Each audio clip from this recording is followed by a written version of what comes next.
CPAs and advisors, welcome to the Exit Readiness Podcast. I'm here today with Corby McGordon of Ennis Legacy Partners, who's sitting in for Pat Ennis.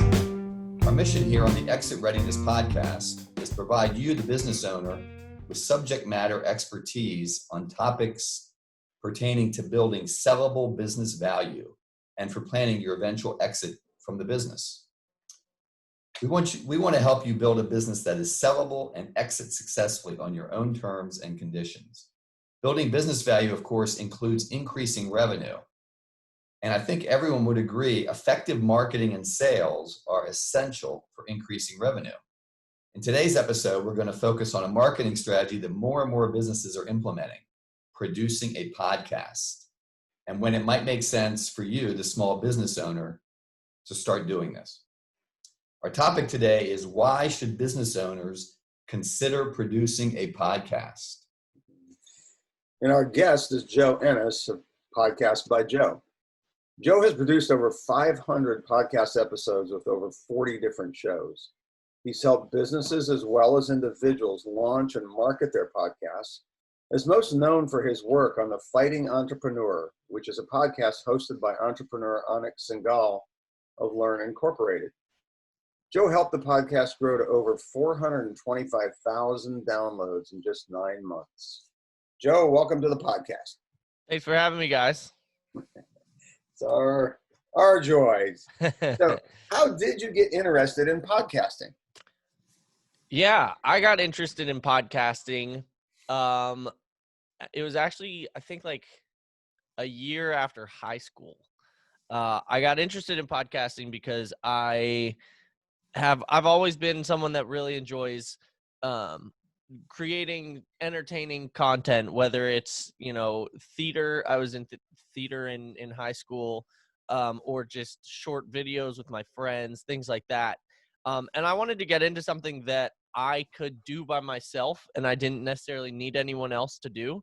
A lot of those things, obviously, you're relying on other people to help you do them.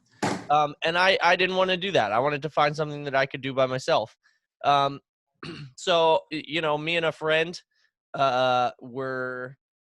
we had listened to a podcast by a comedy duo that we really liked. And we thought, I thought I could do that. This doesn't seem that hard. I can learn how to do that. So me and my friend just started talking about random stuff, and we recorded it, and I learned how to edit and publish it. And then I thought, this is really cool. And I learned that, businesses do that kind of stuff too. My dad, Pat, told me about a business in the area called Podcast Village, who actually their whole business is creating podcasts for other companies. And I thought that was really cool. So I went to them and asked, I really just went to them asking if they had anything, any tips for me and my podcast. Yeah. But they thought that what I was doing was really, really well done. And they actually offered me a job pretty much like on the spot. They were like, this is really good. Do you want to work for us? So that's where I started. And then from there, I went to a few different companies, and now I'm on my own doing it. I'm loving every second of it. Fantastic. That is fantastic. So, Joe, you've been working with me and Pat well over a year, I guess, doing these Exit Readiness podcasts. So probably just kind of by osmosis, you've picked up some of the building value strategies that we talk about. 100%. And, one of the things we often have guests to come in to talk about is ways to increase revenue or sales. So how could a business owner use a podcast to help with that goal? Sure. So when you have the goal of revenue and sales in mind with your podcast, there's a few things that you should focus on. Number one, I'll start with this. There are a lot of different goals that you can have with a podcast. Some people want just a bigger audience. Some people want more interaction or impressions on their social media. Some people want to sell their products or their business. And, when it comes to selling products and business or your services, there's a few things that I recommend. First thing is having a strong product or service to sell. A lot of people think that, they can just go on this podcast and someone eventually will hire them.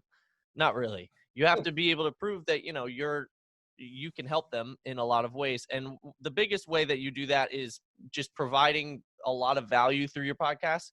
Podcasts are almost like, I like to think of them sometimes as almost like applications to a company, being like, this is what I can do for you, and this is what I know, and this is the value that I bring, and I'm giving it to you for free right now. That can be very important for a lot of businesses that are both hosting the podcast as well as listening.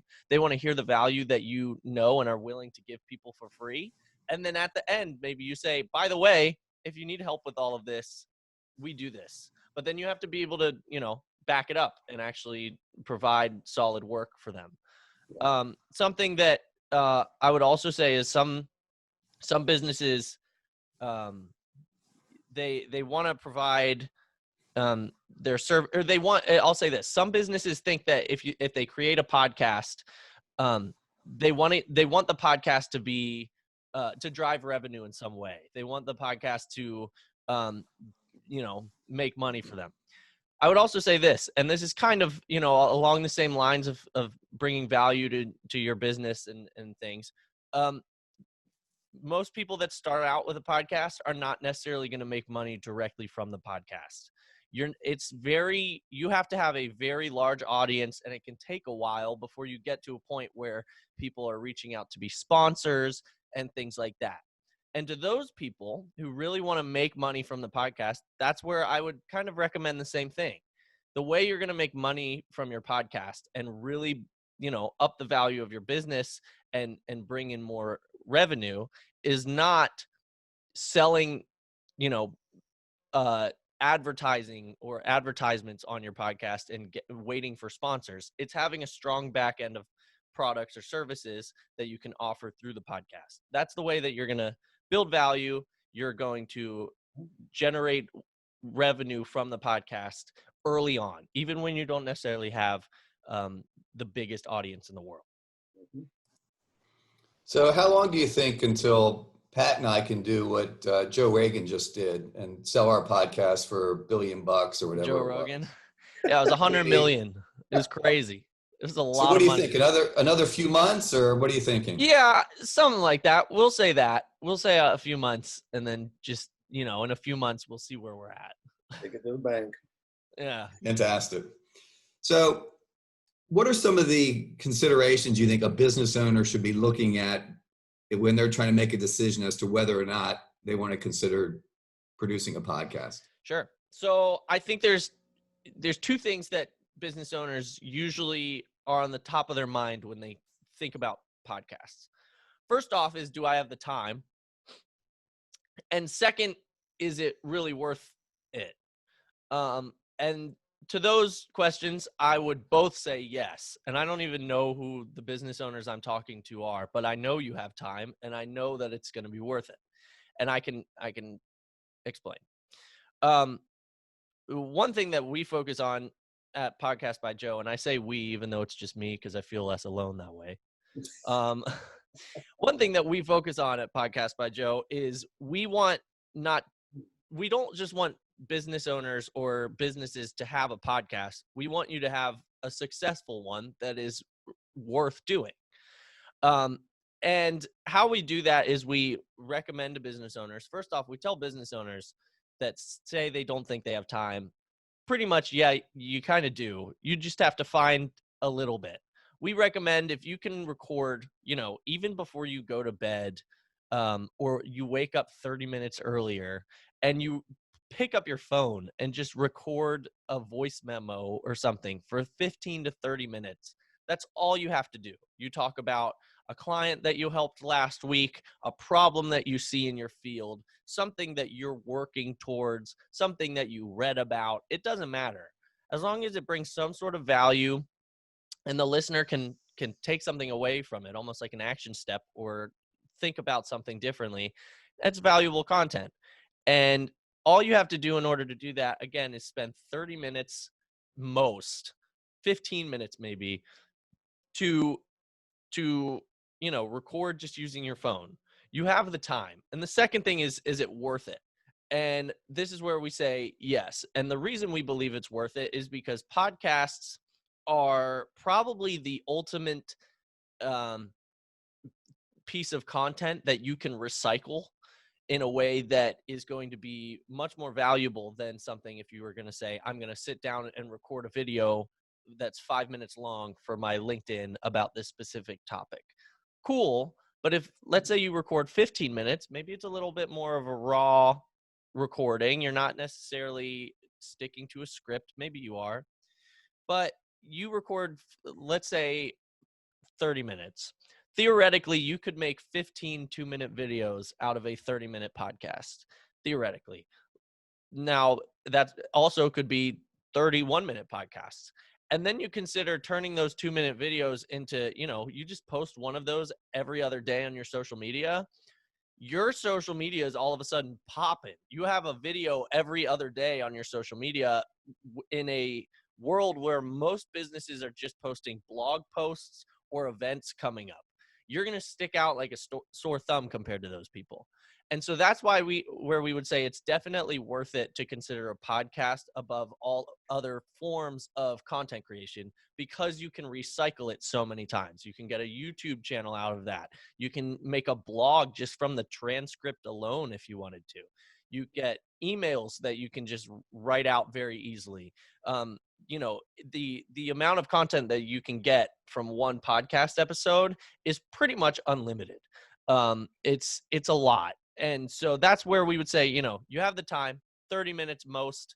Just sit down during lunch, sit down in the morning, sit down before bed, and, you're going to get value out of it, especially if you recycle the content into other forms. Yeah, so Joe, business owners, you touched on that point of feeling like there isn't time to do everything that needs to be done. And we've all had these experiences where we invest effort into things that don't really return. So you made the point that there isn't necessarily a direct podcast to revenue connection, but are there metrics? Are there metrics that would help an owner say, my work is actually being successful here? X number of downloads, et cetera. How do you know you're being successful? Yeah, sure. Well, that I always tell there's not necessarily like a written rule that's like, once you hit this, you're good. But I usually tell podcast hosts that it's kind of really up to them, and that's okay. If your goal is to get 1,000 downloads a month and you hit that goal, that's fantastic. If your goal is to get new clients out of that and you get a client a month or a client every 2 months and you're happy with that, that's great. The goals that you set should be your own and what makes the podcast worth it for your business and the time that you're spending. Now, again, the way you're going to be most successful with that, especially if you're trying to drive revenue, is not waiting for those listeners to come in and waiting for sponsors to eventually find you. It's kind of making your own sponsorship, just sponsoring yourself and being like, I can work for my listeners and I can sell a product to my listeners. That's the way you're going to really deliver value. Now, the other thing to consider on top of this is a lot of people say, well, I want thousands and thousands and thousands of downloads every month. And that's fine. I mean, work towards that. But what I would say to start, and again, this can be something that deters people from starting, is they say, well, off the bat, I'm not going to have that. Again, obviously you're not most of the time. It's going to be a grind. But the other thing to consider is 1,000 downloads a month is a lot of people. If I had 1,000 people in my house, I would tell them to leave. That's a lot of people that are listening to you deliver value. And if 1% of those people comes back to you and says, I want to buy your service, it's pretty good. And that's just 1%. And, if you can grow on that and you continue to grind it and it just gets bigger and bigger, you're going to reach a point where the podcast is incredibly successful and your goals are being met and more. But again, your goals to start should be up to you what you want. Do you want a client every month? Do you want 100 downloads an episode? Do you want 1,000 downloads an episode? What do you think that you can pull off, and what do you want to strive towards? It's up to you. Yeah, because everyone's different in that area. So that's kind of what I say. I don't like to put a number on it, because if I put a number and it's not necessarily, reachable immediately for someone, but it is for someone else, then some people get mad and some people think it's too easy. I don't know. Yeah. Yeah, no, that makes a lot of sense. So basically you're saying, just like everything else they do in terms of generating sales, it's a numbers game, and they need to define their own metrics and say, I'm doing this because I want to generate X amount more contact points that eventually work into my sales funnel. Yeah. I mean, again, some people are starting podcasts for money. Some people are starting podcasts because they want their social media to grow. Your goals could just be, I want more followers. I don't want any money. I just want people to follow our Instagram or our LinkedIn or whatever. Yep. It can be any of the above. It's up to what you think it should be. Yep. But setting goals early is important as well. I will add this, understanding why you're doing the podcast and what your goal is with the podcast is important. And that's actually the question that I start off when a lot of people come to me and say they want a podcast. I say, well, what's your goal? Do you want clients? Do you want to sell your products? Or do you just want followers? Because that actually changes how you structure the podcast itself, as well as potentially the content. Yeah. You want to go about it in a way that's striving towards, I want followers, or striving towards, I want people to buy my product. It's going to change how you market the podcast. It's going to change about what you talk about on the podcast. So make sure you define your goals early, and what those are. Yeah, very good. Well, you kind of alluded to it then. So, say an owner here is listening and they go, yeah, I'm up for it. What are the next steps? Yeah.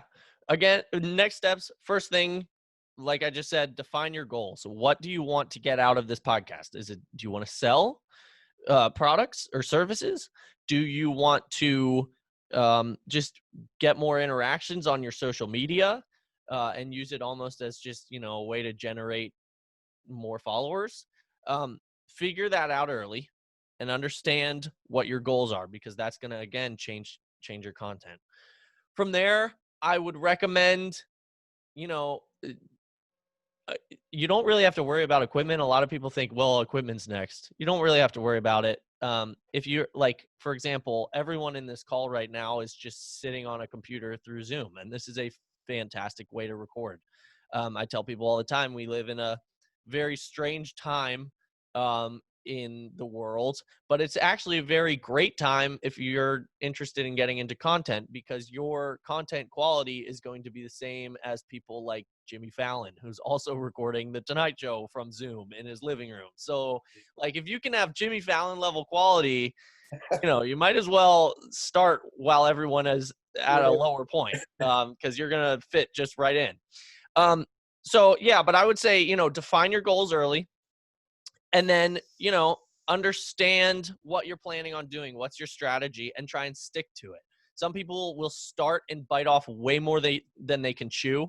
And then some people start way too slowly and it just never grows. And then they think it's worthless and then they stop.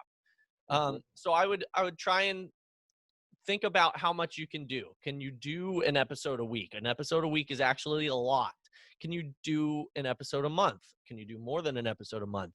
Consider that. And then also consider, how are we going to, again, I come from the point of recycling content is incredibly important for growth.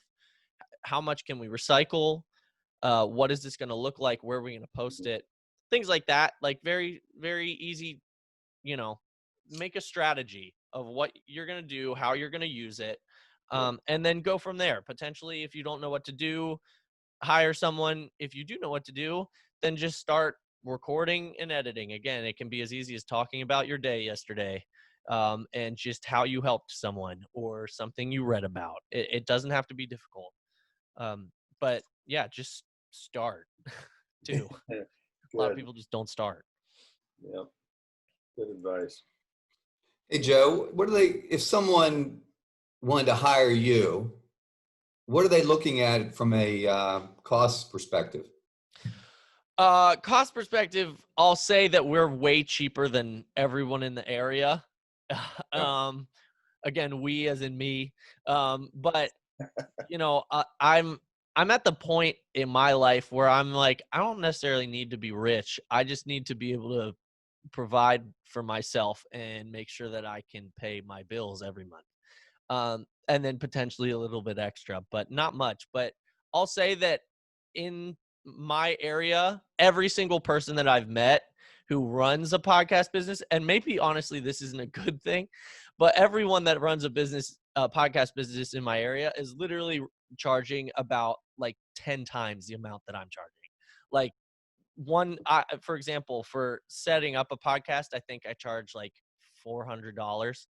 I told a local founder of another company that does podcast producing, and they do the exact same thing that I do, and they charge like 2,400. And I was like, I wouldn't pay that much. I was like, that's way too much for the amount of work that you guys are doing. But I don't know. I guess it's working for them. So maybe that's a bad thing. Maybe I should be upping my prices a little bit, but I don't know.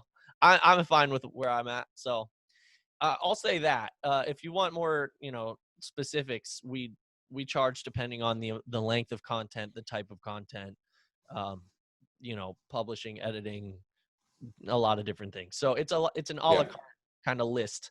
Everyone's different in what they need. Some people want blog posts written. Some people have a blog post writer. Some people want it edited, but they don't want to publish it. So we just publish it for them.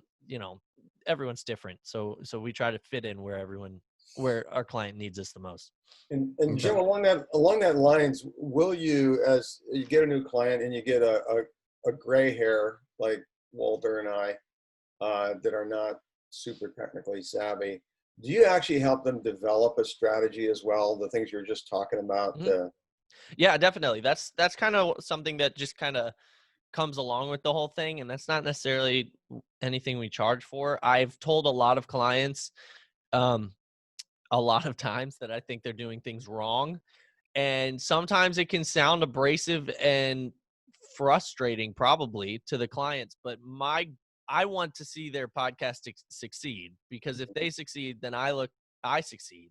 And if they're just giving me money and nothing ever happens with it because they're doing something fundamentally wrong or in a way that isn't necessarily helping, and they fail, then they'll just give up. And I don't want them to give up, and I want their podcast to actually be successful. So, and I mean, for example, I had a client that they paid me a good amount of money, and I'll say it was over $2,000. They paid me a good amount of money, and then they sent me their first episode, and I literally told them that they need to re-record and start over. And they had like a guest and a lot of things that it wasn't necessarily easy for them to do that.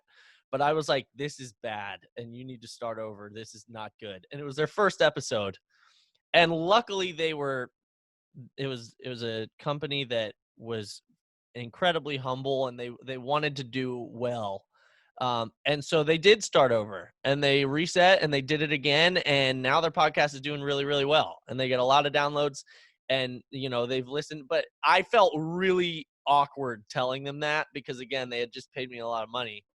But I'm not afraid to do it either, because again, I want them to succeed. And I've had clients that I've told that, I think you guys should potentially restructure your cover art or restructure your intro. And they've told me like, no, we're doing it the same. And I'm like, okay, that's fine. Like, it's your show, and I'll still work with them. I'll be like, that's fine. But every client that has told me that has quit and has not done it anymore. So, yeah, I don't know. I don't know if it's me.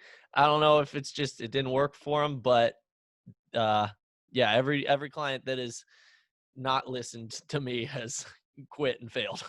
So I don't know. Yeah, it's interesting. I know, obviously Pat and I are not very technically savvy, knew nothing about podcasts, and we've just relied 100% on you, and you've done a fantastic job for us. And the reason I asked about the cost is because I just can't believe how inexpensive it is. Yeah. But you've handled everything for us. I think the one time you kind of left Pat in charge, he forgot to hit the record button. So, Yeah, I think it's a good idea you're in charge. But actually, funny story about that. I asked him at the end. I was like, "Did you hit record?" And he was like, "No, I forgot." And then I was like, "Okay, I got it. I still recorded it." I knew he wasn't gonna. I was like, "No, that's fine. I got it." Yeah. But yeah, you guys are doing a great job, and you guys are about to take next steps. For example, this one. This is your first video podcast. You guys are taking strides in the right direction to really grow, and I think we're gonna start sticking out like a sore thumb on social media. A little tip is for everyone is just if you can do video. Video is so much better, and you can utilize it so much better. And you really do stick out on social media when you post videos as opposed to just a blog post or something like that. Even just an audio file on social media does a lot worse than video. I think you guys are definitely going to start seeing a lot of growth as we're kind of planning a new strategy, and as we go forward, I think we're going to see a lot better numbers. Yeah, we're looking forward to that. So Joe, how can listeners get in contact with you? Yeah, so my email is podcastbyjoe@gmail.com. My phone number is 240-477-0664. Podcastbyjoe.com is our website, and we have examples of previous work and things like that. And I also have a podcast called Elevator Pitch that I just recently launched that people should go listen to. It's very straightforward. It's almost like a demo episode for all of my guests, kind of just giving them a little taste of what it's like to create a podcast and micro content and social media content with it. And it's been really fun, and it's going really well, and I'm really excited about that too. Yeah, fantastic. Well, thanks for joining us today. It's been very, very helpful. And Corby, thank you for sitting in. Always good to see you. My pleasure. Good to see you too, Walter. And listeners, if you want help in maximizing the value of your business or planning for your eventual exit, please feel free to reach out to me or Pat or Corby. You can also access resources at exitreadiness.com, at grfcpa.com, and nslp.com. Thank you very much for listening. And until next time, this is the Exit Readiness Podcast. Walter Dial, signing off.